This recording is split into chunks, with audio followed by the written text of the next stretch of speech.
بسم الله الرحمن الرحيم وصلى اللهم على سيدنا محمد وعلى آله وصحبه وسلم أجمعين.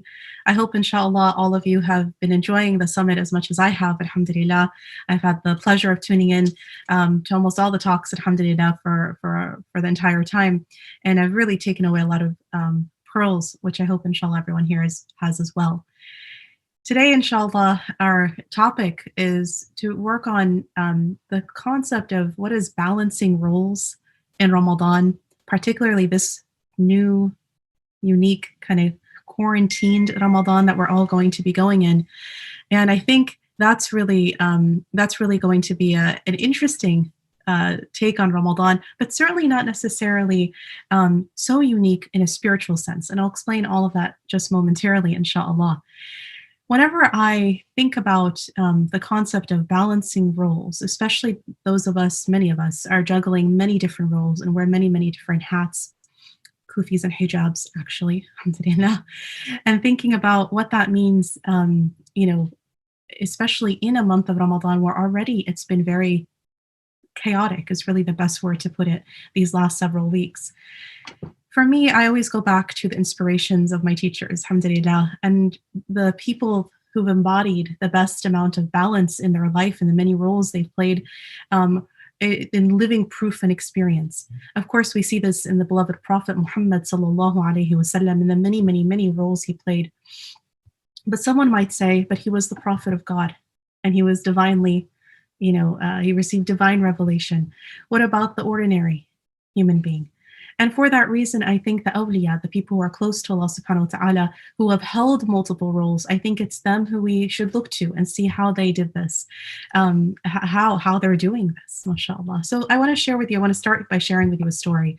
It's a story that really inspires me. I've shared it probably many times, but it's very fitting for this particular talk.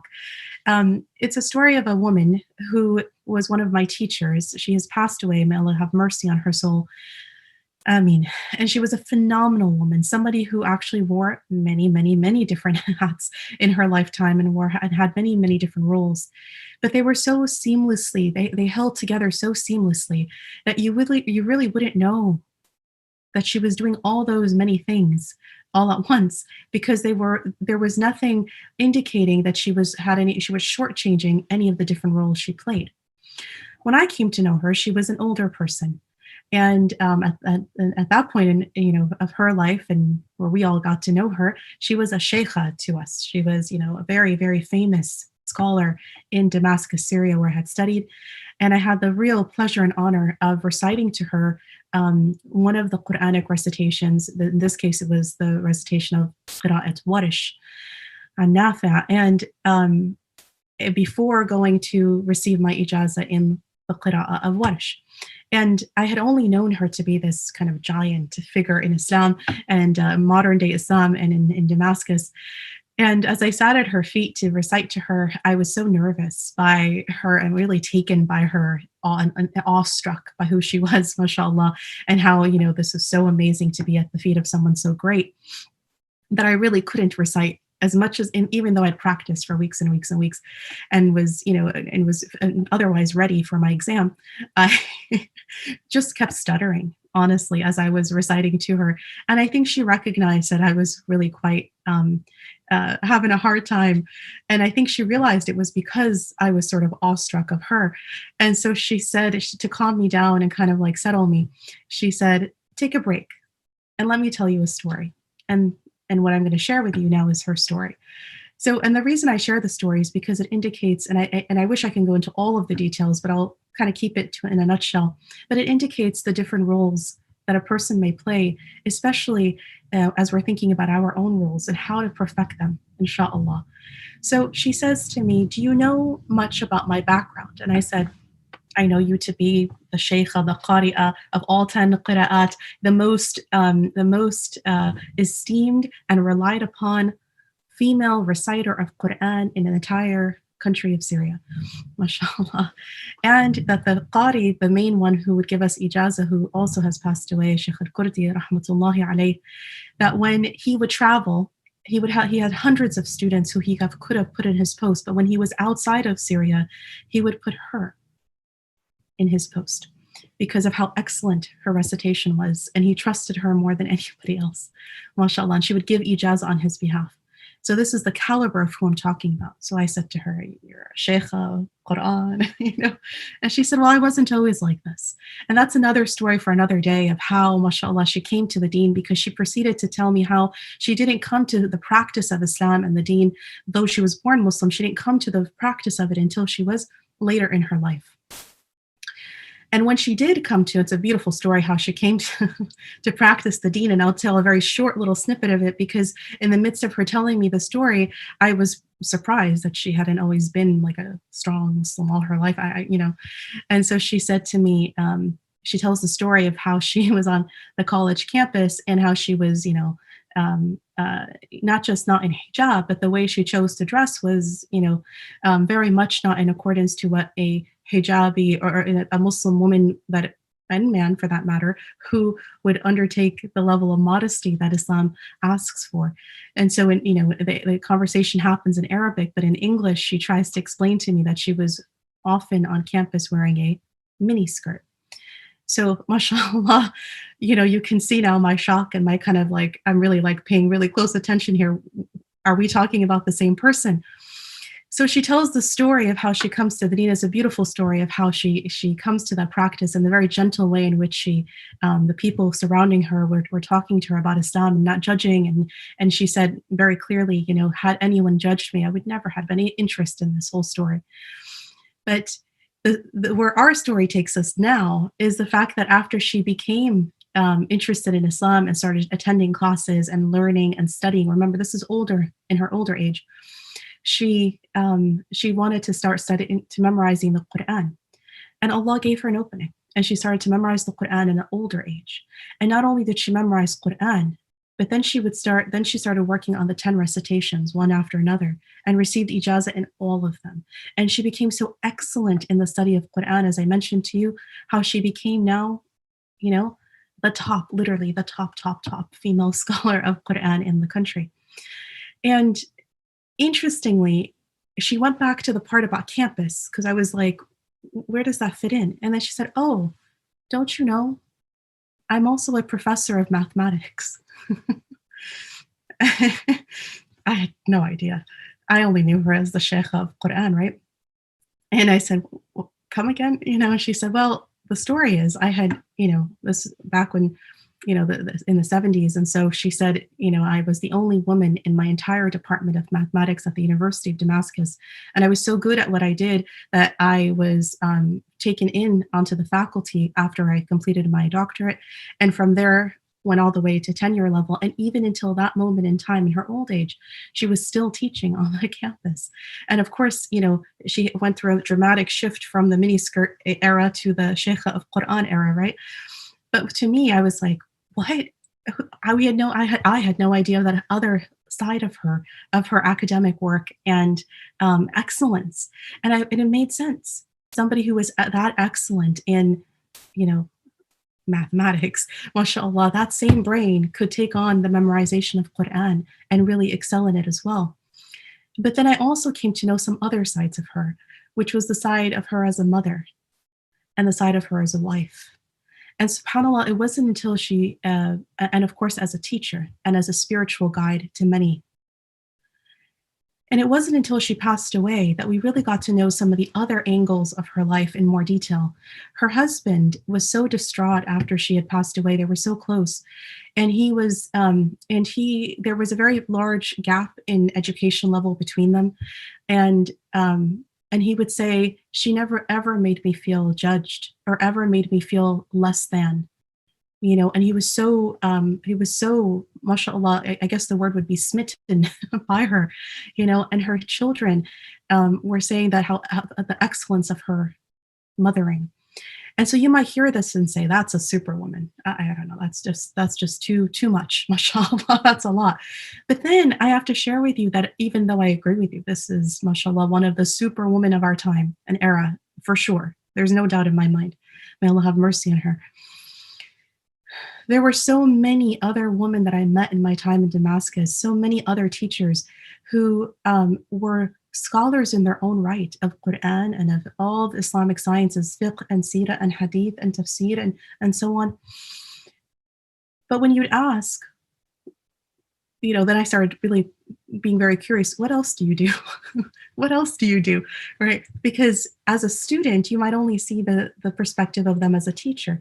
But then what was so beautiful and interesting was to figure out how most all of them held positions. If they weren't a homemaker and spending the majority of their time homemaking, which is a job in and of itself, many of them were teachers, professors, doctors. My main fiqh teacher that I take ijazah from and took many from is a physician, and that inspired my path, actually. Scientists, engineers, and so on and so forth. And many, though not all, were also wives. And from the ones who were married, many, though not all, were also parents. And seeing the many different roles these teachers of mine played, male and female, but I was particularly, as a young woman, was particularly interested in what the women were doing.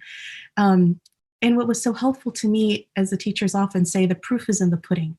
You'll know if something is just all talk, if, it looks good on the outside, but when you actually taste it, the proof, right, is in the pudding, it doesn't add up correctly. So it was very useful in having that kind of mentorship, is the ability to follow them into their own homes. And there were many a times where I would have to recite my recitation of Quran or take many a lesson inside of a home, not just in a class or in a masjid or in a classroom setting.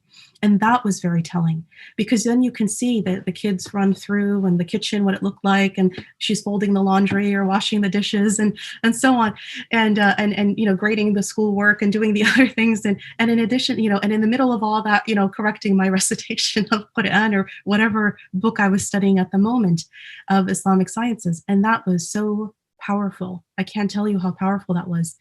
And the majority of these women, they were not what you would call super scholars. They were women who attended halakas and were really careful about their Islamic knowledge for themselves and their families. But in addition, they were, for all intents and purposes, ordinary people like you and I. And I think that's what's very powerful about this idea of balancing rules. So then I really wanted to know, what was the secret sauce, if you will? What was the secret here? How do you do this?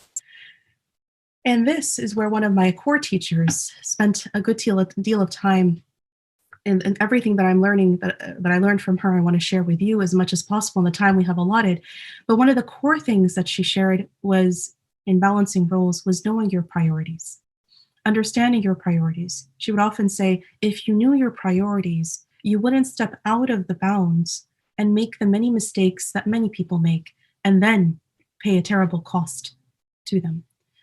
So what are the priorities? So for here, she uses this model, which I'm going to share with you, which is a geometric model. Think with me about circles, and they're concentric circles. So think about a core dot in the middle, and then build out small circles that then get larger and larger and larger, like ripples, right, outside. The priorities is, when you look at the core is your self and your relationship with Allah subhanahu wa ta'ala. That's the core. And if you're able to perfect that core, then you're able to then make sure that all the stages coming after it, all the levels coming after it, are going to be in order as well. And I want to share about those momentarily. So that's the core. But many people are so busy doing so many other things that they neglect spiritual and self-growth. They neglect nurturing that relationship between them and between Allah subhanahu wa ta'ala. The next level out, now we split. The split is, there are two models. They're both concentric circles, both of them, but one is for before marriage and one is for after marriage. And there's a lot of wisdom in this. The one before marriage puts this next circle outside of your own self and relationship with Allah subhanahu wa ta'ala. Right after it is the relationship with the parents and with siblings. Then comes the more extended family members, uncles, aunts, cousins, so on. Then comes their relationship with your friends and colleagues, right? Maybe people at work or school. Then comes the level after that, your local community. Then comes after that, the general community, nationally, wherever you're living. then comes the ummah of Islam, then comes all of humanity. And if you compare that and contrast it with the circle post marriage, we add in an extra layer of, or two actually, depending on the rules, depending on what you're blessed with in your life, of after yourself, the core relationship between you and Allah subhanahu wa ta'ala, that first small circle, that first dot in the middle there, then the next circle after that is the relationship with the spouse. Then, if you're blessed to have children, the relationship with your children. So spouse and children come together. If you have children as well, they're added into that next circle. Then comes the parents, siblings, friends, colleagues, local community, national community, ummah, humanity. And some people get really shocked by this and they say, wait, the parents got moved out? They kind of they got shifted a circle? And the answer is yes. Islamically speaking, yes. Because the core relationship in the eyes of Allah subhanahu wa ta'ala is, the question always comes down to who relies on you in a way that no one else could fulfill that role. So you see, if you're a spouse to someone, well, it's only you, right? No one else can do that duty but you. And if you're a parent to children, no one else can parent but you. So hence they are in that course next circle, because the parents, there may be other siblings, right? The siblings, there may be, again, other siblings, family members, there may be other family members, and then the community and activities and local and national and so on, there's others who can play those roles. This is how Allah subhanahu wa ta'ala looks at our relationships. And when we think about balancing and putting things in harmony, because we'll get to how to do this exactly in Ramadan in just a moment, but first we have to talk about the foundation. This is the foundation, knowing our priority. So practically speaking, what does that mean? It means that if any of those circles that we just outlined are not in place, then it's going to cause disruption. So the example I'll give is one simple example, I hope, which is that all of us, some of us may be very much drawn to, social activism and social justice and activism and community work, volunteer work, beautiful things, otherwise praised things. However, the person who's out there saving the pandas or whatever form of service to the world, which is important, okay? Nevertheless, or any of the social justice movements, but their home, inside of their home, is in shambles. There is no barakah and blessing in that work. It is simply not even accepted from Allah subhanahu wa ta'ala. We'll get to this concept of the community worker and activism and so on, but this is a very important concept. And I think for me, I'm drawn to service. This is one of the things that I feel one of my love languages, if you will. And my own teachers, my spiritual teachers, had to hammer it into me. There is a time and space for everything. And there are times you just sort of let go and you focus inward and you make sure that everything at home is good and everyone there that relies on you is cared for. And when everything is all and well, head back out there and do what you need to do. But before then, other people, Allah will send other people to do that work. And this is really important in this conversation that we're having now, entering into Ramadan, entering into a quarantine Ramadan, where everything is very different than before, mashallah. But inshallah, we'll see that it's closer to the sunnah of the Prophet sallallahu alaihi wasallam. But now that we talked about the foundation and these kind of ripple effects, now of the core priorities, the next thing we really want to talk about is, let's talk about each of those in a little more depth, quickly, inshallah, together. So that core foundation, that relationship between you and Allah subhanahu wa ta'ala, between us and our Lord, is what our teachers call the essence. That's the essence. That's the most important thing. Because you see, you may have a spouse or you may not. You may have children or you may not. At some point in time, those children, if you have them, may get older and you may not be directly parenting in the same way as you did when they were younger, right? Your spouse may pass away. I mean, there's so many things that shift and change in a person's life. But what our teachers remind us is it doesn't matter what stage of life you're in. The core is always the same and never changes. That in our essence, we were created to worship Allah subhanahu wa ta'ala. وَمَا خَلَقْتُ الْجِنَّ وَالْإِنسَ إِلَّا لِيَعْبُدُونَ. And I've only created the humankind and the jinn kind to worship me. So we are at our essence servants of Allah subhanahu wa ta'ala. And once we accept that and understand that that's the core, that needs to be the healthiest part of us so that we can then help others and do things for other people. And when that's shaky and that's not solid, there's no way we can help others and actually, be of benefit to the rest of the world around us. So in our essence is being servants to Him. So whether we're a child, a spouse, a parent, whatever other roles we may play, whatever profession we may hold, whatever degrees we may hold, titles, etc. The reality is our main concern is always not to the people in our lives, but to serving Allah subhanahu wa ta'ala and obeying Him. And in that obedience, then helping and serving the people. It's never for the sake of others. It's for the sake of Allah. This is the core stance that the believer works from, mashallah. And from there, it really helps. And this is what I was telling you earlier when I was sharing the story of the teachers. This is what I saw in them. And honestly, I have to say, it's not something that's very easy to come across. Although may Allah subhanahu wa ta'ala return Damascus to what it used to once be, subhanallah. But there were so many people who had their lives so well balanced in this way from the teachers that we studied with that it just felt like, oh, this is pretty ordinary. There's so many people here.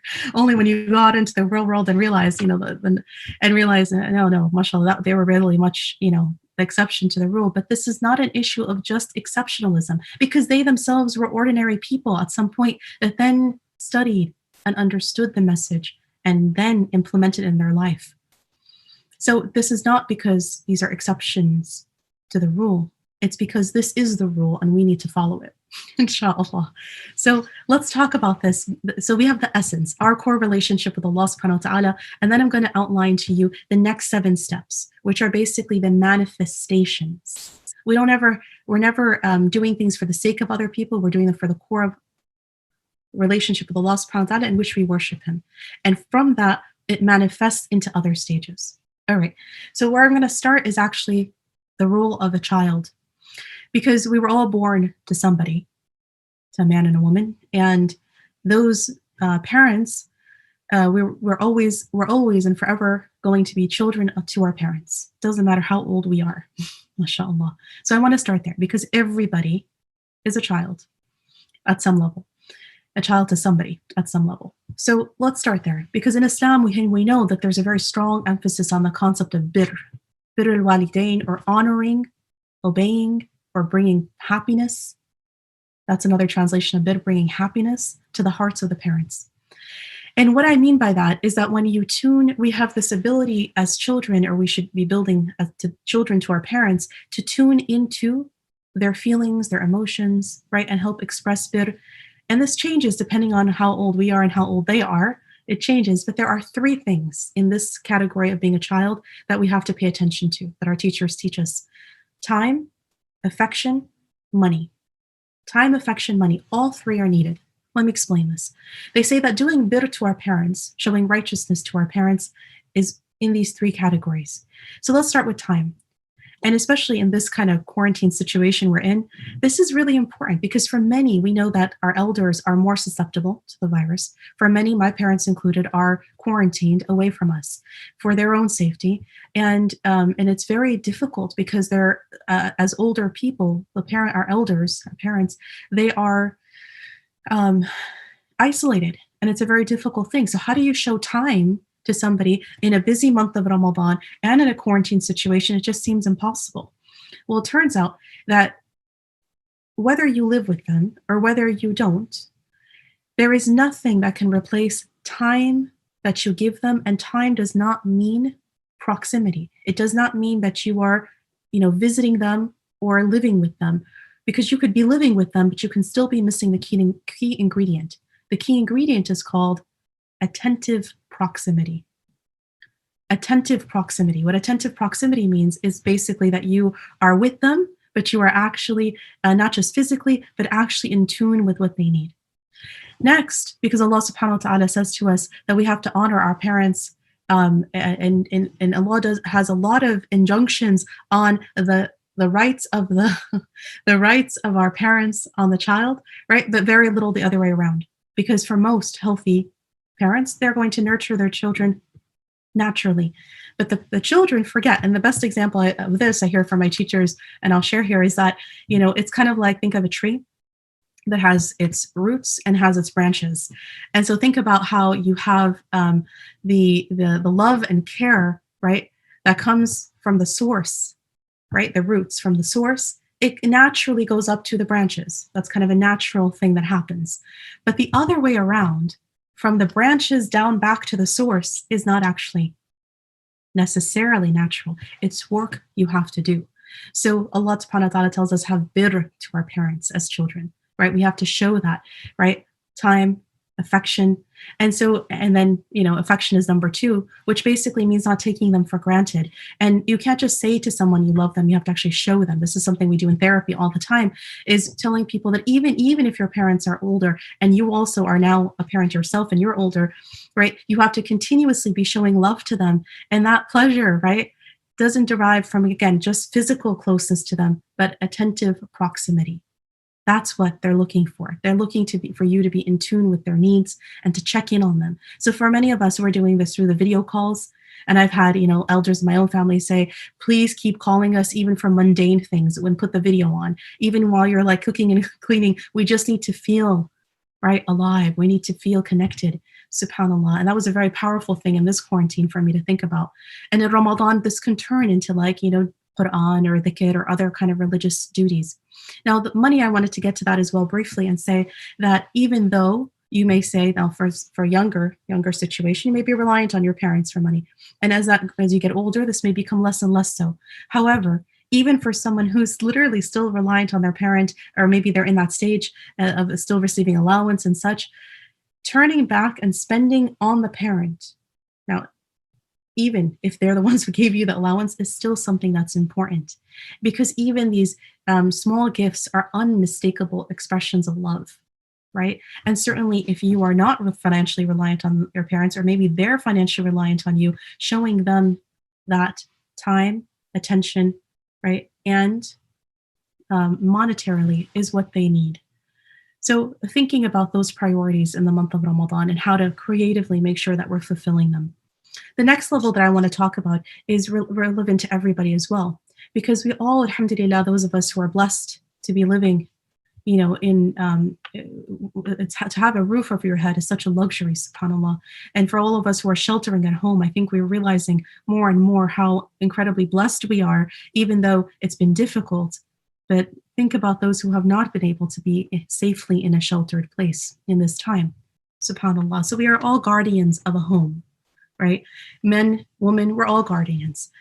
And the Prophet ﷺ said, each of you is a guardian and responsible for what he is appointed a guardian over. A woman is a guardian of her husband's home, and she's responsible for her guardianship. And the hadith goes on explaining that the man is responsible for his guardianship over his home and family and such.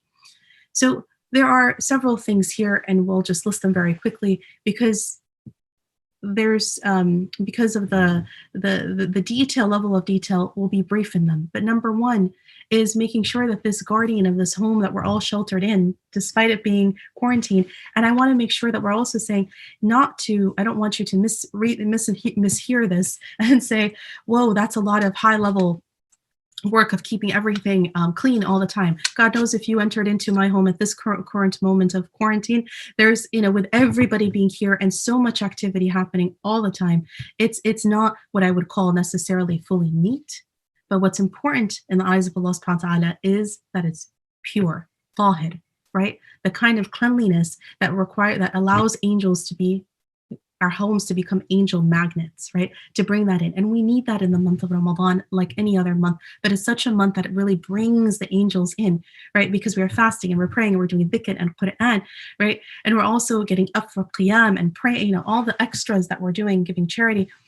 But when you think about it, the angels descend upon homes in which that are pure and in which they're beings of light and they're attracted to light, right? And cleanliness is one of those main things, especially tahara.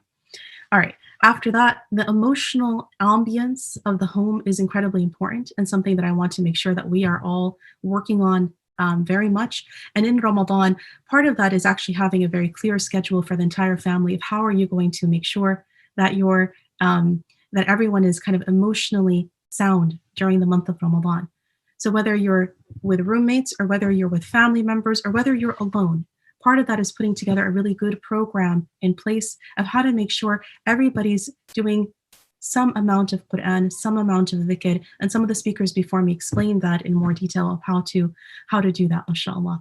The third is a spiritual program, as I was mentioning and just coming to now, where every single one of us should have an individual acts of worship, but also familial acts of worship. And with Tarawih no longer being in the masajid this particular year, this is an opportune moment to actually pray as a family or as roommates.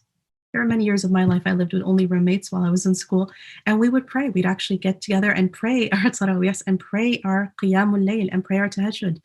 And it was wonderful and marvelous. And those friendships, I can tell you, have never failed, even though they're years later. And it's a very special and different kind of friendship when you pray together, right? And a family that prays together, inshallah, also stays together. And I think that's a really key emphasis here of, yes, have moments alone. And I emphasize a lot the concept of i'tikaf, particularly for the woman, i'tikaf at home, and for the men and women in this quarantine Ramadan, taking a spiritual seclusion, a khalwa, by yourself, right? And for moments of the day and for parts of the day and for parts of the month of Ramadan. But I also want to emphasize the communal amount of prayer and worship with your people who you're sheltering at home with. And if it's not possible that you're actually, if you don't have anybody with you, a lot of the virtual, granted, we're not praying in congregation with the imams that are reciting or reading or praying on the screen, but to at least bring that into the home, into wherever you're living, so that you have some amount of, feeling of congregation, but definitely the people you're living with. Now, the next level after that is if you are a spouse. This is the level where here, in Islam, and Dr. Sada Sayyid earlier went into lots of detail, so I won't belabor this, nor will I belabor the next point, which was on parenting, which Dr. Fahad spoke just before me about. But to just say a couple things about the role related to marriage here, and that the marriage as a relationship is something that requires constant tending to and constant care. And it's not something to be taken for granted. And granted, there will be times where the marriage feels kind of stuck, the rut of kind of daily chores and duties and whatnot. And there needs to be sometimes some excitement that brings into the relationship to be able to carry out, to flame those, the care and interest again. And that's highly recommended to do. In the month of Ramadan, we have to really sort of be very attentive for our spouses who are with us, our spouse who's with us, and to think about what their needs are. Because if one is working or both are working, everyone is working in some way. Either someone is working for an employer and job or both, and others potentially are working for, the home chores. Everyone's working in some capacity. So being attentive to the other and giving each other both space and over communicate in this particular quarantine space. The other person cannot read your mind. MashaAllah. So it becomes even more so. More people are spending more time together in the marriage than they have ever before in this quarantine, the Ramadan that we're in, month that we're in. So, to think about how important it is to over communicate. Now, for parenting, again, not to go into deep details about this because Dr. Fahad did a wonderful job, but to really say that all of us who are parents, regardless of what age our children are, that we all want to do the very best for our children. And as Muslim parents, we're often really doing a lot of deep soul searching of how to make sure that not only are our children attended to and we're raising them properly in this dunya, for success in this dunya, but also in the akhirah.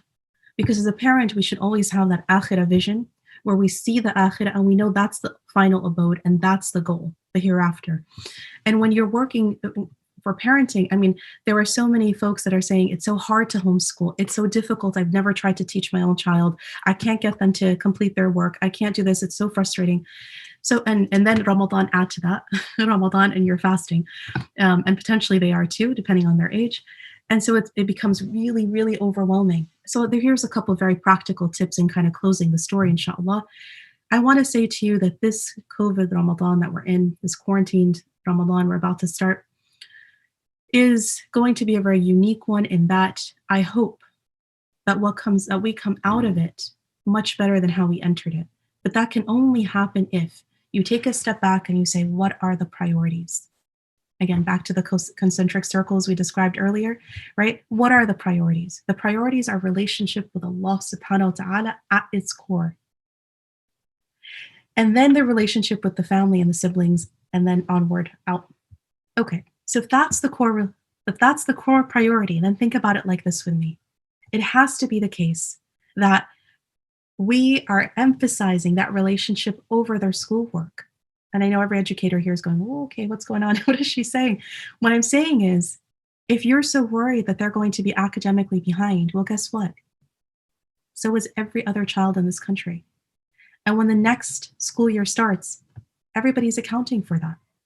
I teach at Stanford. Stanford has made multiple steps. They've canceled finals, and they not only put everything virtually, but they made pass fail, and they did all these things knowing that this quarter is going to be very different than any quarter. And when we start the full quarter, people might be behind, and everyone's adjusting to it. So if you're so worried and saying my kid is going to be behind, and you're making him do so many extra worksheets and making them memorize the multiplication table 10 times over and whatnot, if that's all they remember out of this COVID situation, what an unfortunate memory to carry out of COVID, because this is a defining moment in our generation. We will forever talk about how did we get through those quarantine weeks? How did we get through that quarantined Ramadan? What did you do? What did you do? It's going to be something we talk about from here on out. And when our children think back to that, it should be thought back to, this was a time I connected with my family and actually had prayer and actually prayed with them. This is a time where I actually heard why my parents care so much about prayer, or why they care so much about Ramadan, or what fasting means to them. Wait, we tell our children to pray and to fast, but do we ever tell them why we're asking them to do that, and why we ourselves do that? Special stories from your own self of like what it is that makes this so special to you really resonates with them and sticks with them. And it actually could carry through to habits they won't break. This is also, and I'm going to share this, just a few reminders and ideas of how to do some of these, what I call halakas with your children, mini halakas. Part of them is to think about how this particular Ramadan that's going to be in the quarantine state, there's a lot of discussion, including with children, even some of the younger ones. They recognize this is very different. Why is there not a masjid to go to for Tarawih? We're used to going for gatherings for iftar. We're used to going to gatherings for Tarawih.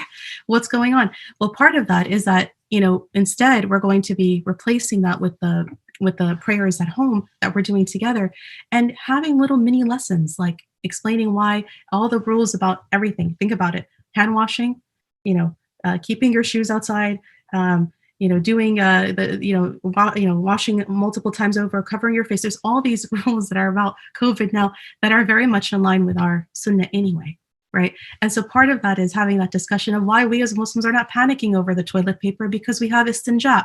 And then at that point, children are like, oh, okay. So all the things that we keep telling them to do, these are great moments, opportune moments, golden moments to connect, right? That the light bulb goes off. Oh, this is what's happening from our tradition.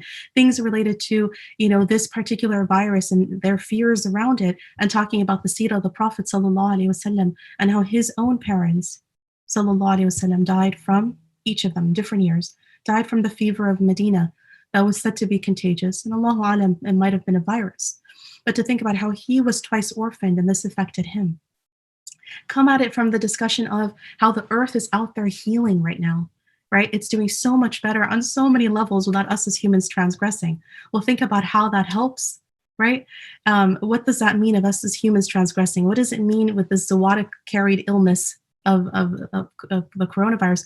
Think about what happens, what are we as humans? It's a wonderful time for the children to really start connecting dots and having really great conversations back and forth about this. Are we taking those opportune moments, or are we really just keep giving them extra worksheets to do? I agree with you, schoolwork is wonderful and important and so on, but it shouldn't be the say-all, end-all of everything.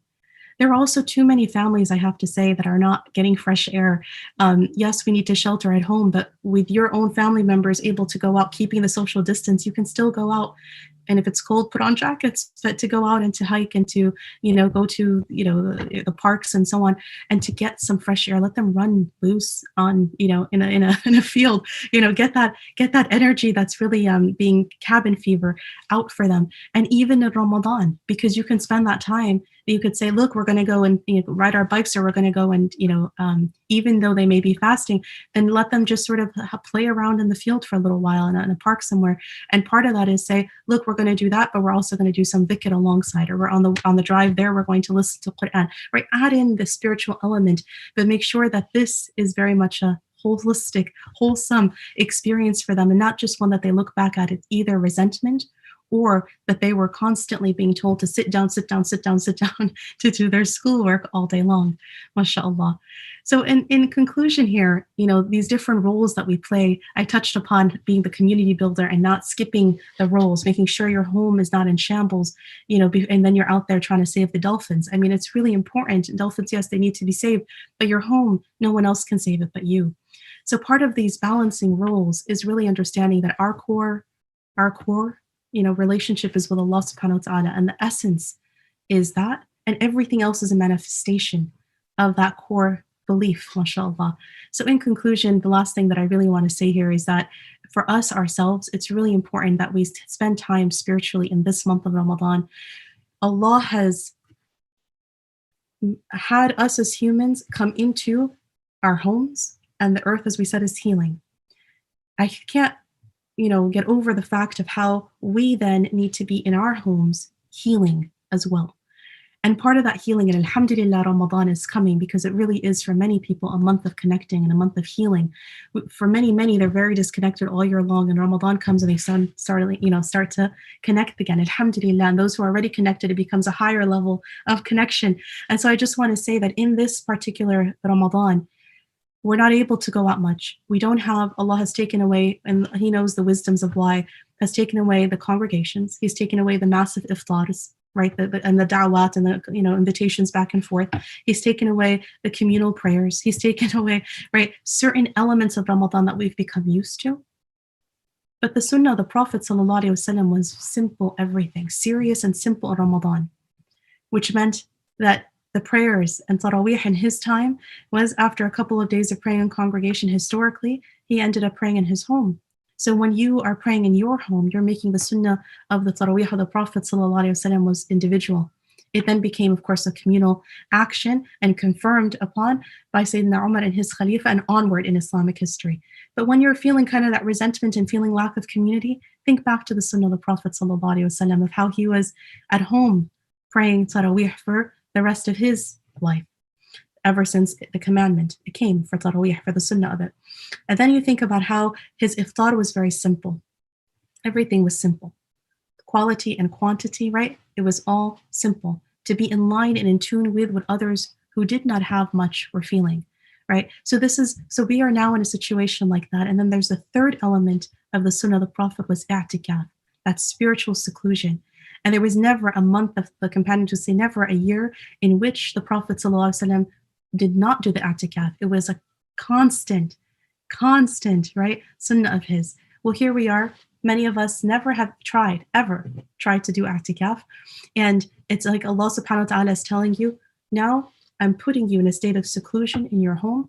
Go into a spiritual seclusion.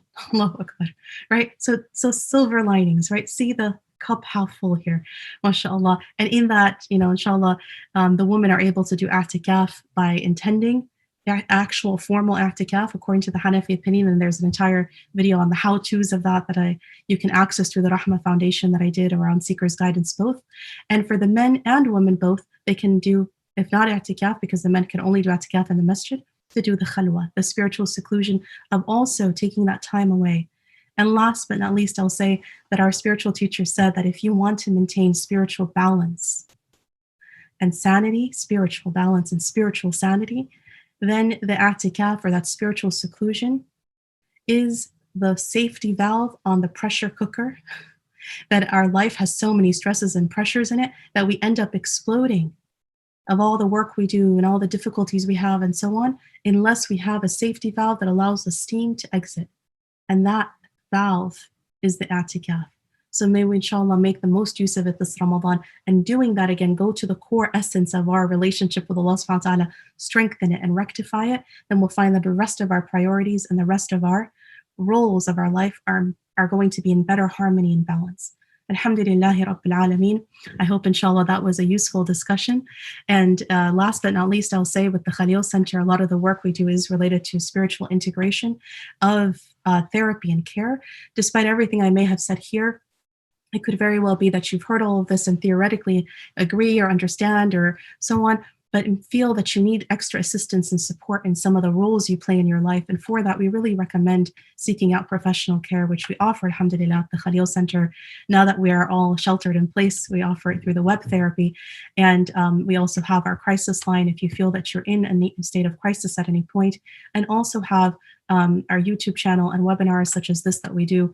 And I really hope, inshallah, everybody makes use of the different resources, but do seek out professional care if you feel that it's warranted and needed, inshallah ta'ala, or at least get a consultation to see if that may be something that's beneficial to you. And with that, I'll end and we'll see if there's any questions. Barakallahu feekum. Alhamdulillahi Rabbil Alameen.